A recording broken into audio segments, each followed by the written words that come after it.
दोस्तों एक सेठ अपने दोस्त के घर गया। दोस्त के घर खाना बहुत स्वादिष्ट बना था तो सेठ गले तक ठूस ठूस कर खा लिया। लेकिन जब वो अपने घर लौटा तो उसने देखा कि उसका नौकर खीर पका रहा था। अब सेठ को खीर की चिंता होने लगी। उसने सोचा मेरे पेट में तो जगह बची नहीं है, अब कहीं खीर नौकर ना खा ले। इसलिए सेठ ने एक प्लान बनाया। सेठ नौकर से बोला आज हम दोनों भूखे सोएंगे, सुबह हम में से वही व्यक्ति खीर खाएगा जिसने सबसे अच्छा सपना देखा होगा। नौकर और सेठ दोनों सो गए। सुबह उठकर सेठ ने नौकर से कहा मेरे सपने में एक आदमी आया था, उसने मुझसे कहा कि खीर पर बस तुम्हारा हक है, सुबह उठकर तुम सारी खीर खा लेना। यह सुनकर नौकर हंसने लगा। नौकर को हंसता देख सेठ बोला अरे तू हंस क्यों रहा है, इससे अच्छा सपना तेरे बाप को भी नहीं आ सकता। नौकर बोला मालिक मेरा सपना तो सुनो, मेरे सपने में आप डंडा लेकर आए थे और आपने मुझसे कहा जा खीर खा ले नहीं तो सुबह खराब हो जाएगी, इसलिए मैंने तुरंत उठकर वह खीर खा ली और जो बची थी उसे कुत्ते को खिला दी।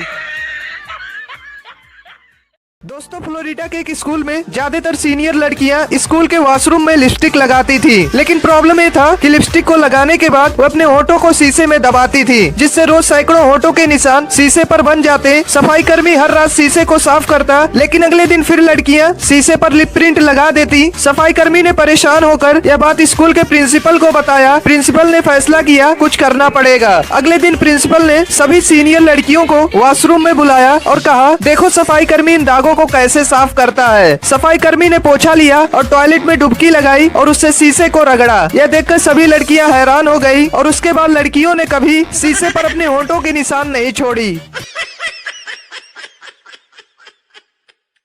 इस अजीबोगरीब स्कूल में किसी भी कलर का इस्तेमाल करना सख्त मना है, लेकिन एक दिन ये लड़की रेड लिपस्टिक लगाकर स्कूल आती है। प्रिंसिपल को इस बारे में पता चल जाता है और वह इसे धूप में स्कूल के सभी नियमों को पढ़ने की सजा देती है। लेकिन यह लड़की प्रिंसिपल के सामने ही उस नियमों की किताब को जला देती है, जिससे प्रिंसिपल और ज्यादा भड़क जाती है और इसे एक ऐसे कमरे में ले जाती है जहां 2 लाउड स्पीकर से स्कूल के सभी नियमों को उसके कान में बोला जाता है। लेकिन लड़की पर इसका भी कोई फर्क नहीं पड़ता और वह अगले दिन अपने बालों में ग्रीन रिबन लगाकर आती है। इस बार प्रिंसिपल उसे तेज रोशनी के सामने बैठा देती है, जिससे उसे अपने चेहरे पर बहुत तेज जलन होती है। लेकिन वह हार नहीं मानती और उसके अगले ही दिन अपने बालों को डाई कर लाती है। क्लासमेट्स उस पर हंसने लगते हैं। एक बार फिर प्रिंसिपल उसे सजा देने ले जाती है, लेकिन इस बार सभी स्टूडेंट स्कूल के खिलाफ प्रोटेस्ट कर देते हैं, क्योंकि उस लड़की के कारण उनका डर बिल्कुल खत्म हो गया था। प्रिंसिपल हार जाती है और सभी स्टूडेंट आजाद हो जाते हैं।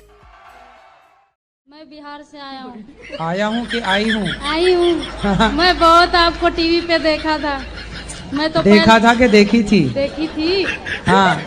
तो मैं ढूंढते ढूंढते मम्मी पापा के लेके चला आया। मेरे घर वाले चला आया कि चली आई? चली आई। फिर आपको नाम लेके पूछते पूछते यहाँ आया हूँ। आया हूँ कि आई हूँ? आई हूँ। तुम आया हो कि आई हूँ कन्फर्म करो, क्या हो? आई हूँ। आई हूँ, ठीक है। तो मेरे पति से बहुत झगड़ा होता है, वो शराब उराब पीते हैं, मना करता हूँ तो मैं मना करता हूँ तो वो मानती नहीं है। हाँ। कहाँ रहती है आपकी पति? अभी तो पंजाब में रहते हैं। पंजाब में रहती है। हाँ। वो कथा सुनते हैं? नहीं सुनते, मैं सुनता हूँ। आप सुनता हूँ, वो नहीं सुनती? नहीं। बहुत खुश हूँ आपसे दर्शन कर। मोगैम्बो खुश हुआ।